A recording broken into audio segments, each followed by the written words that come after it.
Hi, everybody. How are you? I'm Christine. I'm here with Sonia. So, to introduce us a little bit, we are two curious working moms. We both have backgrounds in research and consulting, and we come across really interesting articles and news and trends all the time. And we really just wanted to start responding to some of those from a personal standpoint as like busy moms and a professional approach as well. So we're here to laugh and to learn. And today's super interesting. So space has always fascinated me. And Sonia and I started talking about this the other day, and Sonia had some really interesting questions. And so I am so eager to jump into this. Sonia, can you start us off? Yeah, sure. So I guess this one's kind of between a brain break and our regular kind of deep dive into things. And we don't want to hold back and compartmentalize our thoughts. So you're welcome for about what's about to happen. Christine and I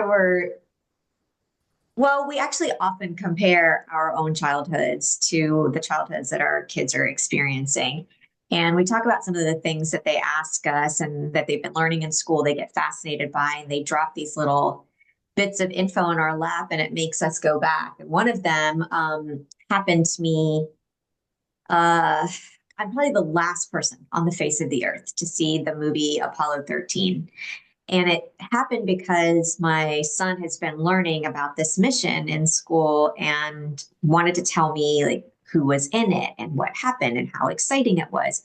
And so I said, let's watch this movie. And we started to watch the movie and I realized I had never seen it. And it is not a recent movie, folks. It is an older movie. I don't know where I was that I missed it. But as I was watching it, I was transported back and this is something Christina and I talked about and can agree on, transported back to those goosebumpy feelings of being a kid where you get excited about something that's happening and you're experiencing history and thinking about the history of what came before it and what's going to come after it. We were still in the era where school kind of took a break and you watched the space launches together, and you guys, kind of had a moment of silence for the astronauts who were risking their lives and going up. But um, so we were going back to those memories and kind of throwing back there, and I was really excited watching the movie, thinking about it in a different way at this point. Like my son's watching it and saying, "Yeah, yeah, I know who that is, and I know what happens next, and let me tell you." And I'm watching it now as an adult, biting my nails as these wives are kissing their husbands goodbye for what could be the last time. As the men themselves are getting like a mix of adrenaline and nerves. I watched their hopes and dreams get dashed as some things went wrong, including illnesses. And I started wondering, what really happened to them, what happened to their bodies. Because in the movie, they go into detail about not only one of them who may have gotten sick or exposed to an illness before he went up, and then his whole life was trying to get to the moon and he was going to have to sit out on this mission he'd been planning for his whole life, how devastating that was. But even the astronauts, once they were up there, had experienced some illness. And it got me thinking about the last time that I had been really interested in space launches and what astronauts were doing and experiencing. We had learned a little bit in school about what happens in space to the human body and how it atrophies. And it brought me back to present day thinking about Suni Williams and Butch Wilmore and how they are still up in the ISS waiting to come home. Um, they were supposed to be there for a couple of days, and they're now 8.5 months in and maybe coming home in a few months. I mean, they'll have been up there 12 or 13 months. And I was thinking about how scary that is for their families, what courage it takes for them to stay focused and fit and in top shape. what lessons are there, and how much more we're potentially going to learn about what human bodies can handle by accident. We didn't mean for them to be up there this long, but who has been up there? So, like Christine said, I have a whole bunch of questions. So, I'm going to take you through some of the answers I've found out and buckle up here. So, let's see. First, let's go back to Apollo 13, the movie. The crew was amazing. And my son read one of those leaflets. Do you remember when you were a kid? Did you read Weekly Reader? Was that Yes. the one? Yeah, we used to Yes. read Weekly Reader or highlights, but the one that really had information was the Weekly Reader. And so they get something like that, and they had been reading it about the Apollo 13 crew. And from watching the movie, it seemed like they had been sick. And I thought, let me find out. They must have died early from the exposure to the disease before, and then the illnesses they experienced during. Okay. Jim Lovell, who was the captain of that mission, is still alive. He's 96 years old. And Fred Hayes, who was one of the original people to go on the mission and then did actually do it, and he calls him Fredo in the movie, is 90. So they have gone on to live superhuman, healthy lives, the way that you would expect an astronaut to be. Like these are people at the top of their game, and they have to be tip-top physicists or engineers, as well as athletically agile and super healthy in order to be cleared. So they are living the dream. They have been to the moon on several missions into space and still living at 96 and 90. Now, the third person who was on that flight did pass away shortly thereafter from cancer. And I was fully expecting to hear that all of them had, or that 90% of astronauts have. And that's just not true. So, yeah, this is as of 4 or 5 months ago. Those men are alive and doing really well, which is amazing. So then I went on to check on Suni and Butch, and I thought, oh, these poor abandoned astronauts. And they've actually made some statements recently, um, negating that kind of thinking at all and saying that they do absolutely do not feel abandoned. They actually feel part of a team that's up there. And I thought, well, what team?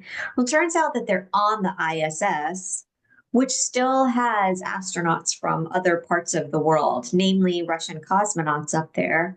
And so there has to be some sharing of facilities and supplies. I think they live in a common space that's about the size of a football field.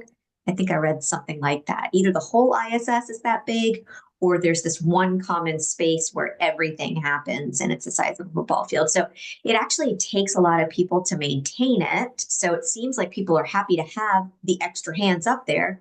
And then I saw pictures of them chowing down on food and drink. So it seems like for the time being that they are being well taken care of, and they looked happy and healthy. So I hope they're exercising and they're not going to come back worse for the wear. I thought I would see atrophied vegetables, kind of Darth Vader breathing. I told my family I love them. It doesn't seem to be that way at all. And I think half of it is like they're crazy, heroic people who have done this many times before. And then, they're also keeping up a really brave, heroic front for us being basically American soldiers.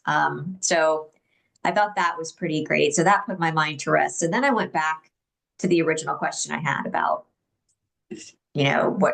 what are these effects on the body? I will spare you the details of the things that, like, if you take any science courses ever, or you've ever thought about your own aging, you know that there's going to be radiation exposure up there, and there's going to be muscle atrophy. There's going to be some depression, some toughness on their heart and lungs as they adjust to different atmospheric pressure, bone density loss, vision impairment, balance and coordination, maybe some exposure to a different immune environment.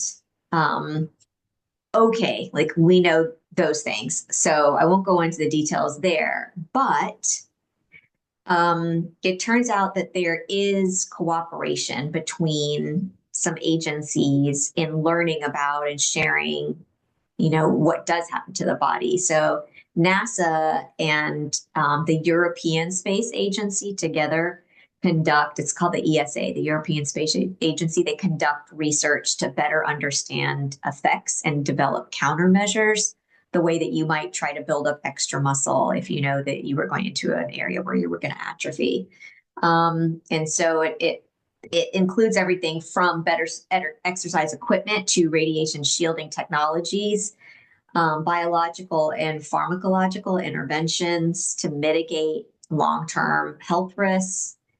And it just kind of led me to another question of, as much as countries can't get along and are secretive with each other and then form different alliances, I'm so curious about how we are navigating sharing information and learning in spaces like the ISS, and where space travel as a kind of new frontier is considered. Like, what are the cosmonauts doing, and do they share all of that? And do we tell, Chinese and Russian and Canadian and Australian, do we share everything openly? Are there spaces on the ISS where certain things are shared and certain things aren't? Um, are there vows or oaths that are taken? Like, what happens in space stays in space, and the astronauts get to talk to it amongst each other, but certain things come back filtered to their governments. I'm so curious about what the guidelines are and what really happens. And I'm curious when Suni and Butch come back, what books they will write and what they have to tell about, their 8 days getting turned into 8 months. So I did have some questions about the longest that people have stayed in space, but I'm going to let Christine take over to discuss a little bit more about like what information we know. Yeah, so it's interesting that you were talking about, there are groups that are studying some of those effects, and NASA actually, for more than 50 years now, has had a program called the Human Research Program. And that's all they do. They study what happens to the human body in space, and then from that, obviously develop different guidelines and safety and everything else. And that group actually just held, it took place in January.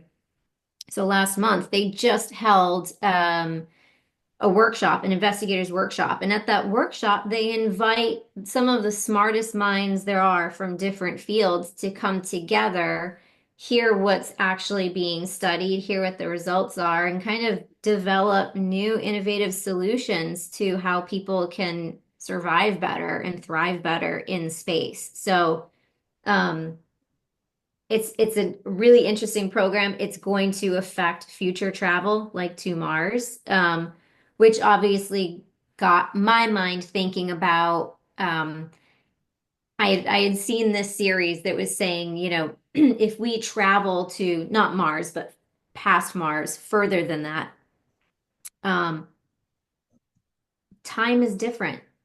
Time is very different. So we can travel there, but the we that exists here won't be able to get that information because we'll be long gone. So concepts like that about space just kind of continually blow my mind. Yeah.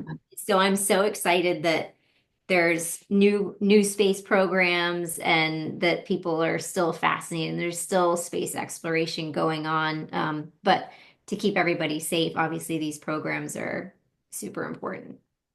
Yeah. Um, One podcast episode that I loved that touches on what you were talking about. There was a Smartless episode, the one with Jason Bateman and Sean Hayes and Will Arnett, where they interviewed Neil deGrasse Tyson, and they were talking about that concept of, light traveling, um, slowly enough. I mean, it travels quickly, but that it's trapped in space. It's not moving, and so that we could probably see all of the past And where we are is so far in the past that the future may have already happened. And like our great grandkids may be out there. Wouldn't it be so cool to be able to see forward? But it's a good one if you are interested in that question. I have one set of things I also looked up, which was just in thinking about the how long people have been in space and what happens when you're in space for a long time. There's apparently like different ways of thinking about how long you've been in space. I didn't know that you could define it in different ways. So, one way you could define the length of time in space and who's been there the longest is the longest single space flight by an individual. And that was completed by a Russian cosmonaut named Valery Polyakov. He spent 437 days and 17 hours in space in the Mir space station between January 94 and March 95. But if you want to talk about cumulative time across multiple missions, that was a Russian cosmonaut named Oleg Kononenko, and he surpassed 1,100 days in space by September 2024. He had 5 missions to the International Space Station. So I think that's becoming more common with people like Suni and Butch. They've been there multiple times, and we just don't know it. We've lost track. We're not watching it together as a country and kind of keeping count. Um, and then just talking about how you can do this for a while. So yeah, at the end in Apollo 13, Jim Lovell ends up retiring and saying like he's done this enough and he's had his it's time for other people to come into space and to have their chance.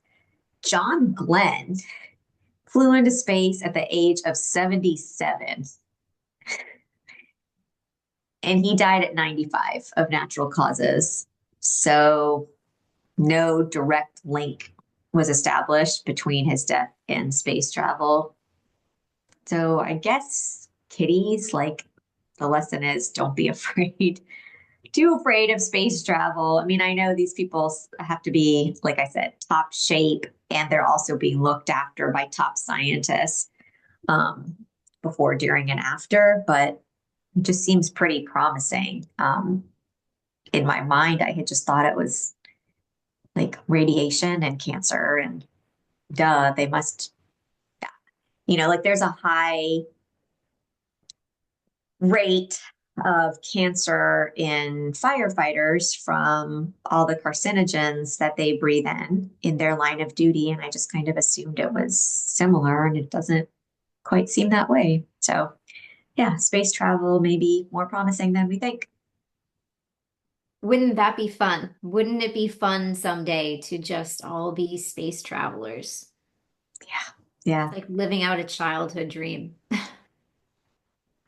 Well, I know Christine and I are both looking forward to hearing when Suni and Butch come back and what all they're able to share and tell us once they've had a chance to reacclimate and get well. I wonder how long that's going to take them. But we are excited for them to return, hopefully this spring. And maybe we can report back then how it went. Absolutely. I'm sure this space topic is not the last. No, no. What a fun thing as a kid to experience. All right. Well, thanks for joining us, and we'll see you soon. Thanks, everyone.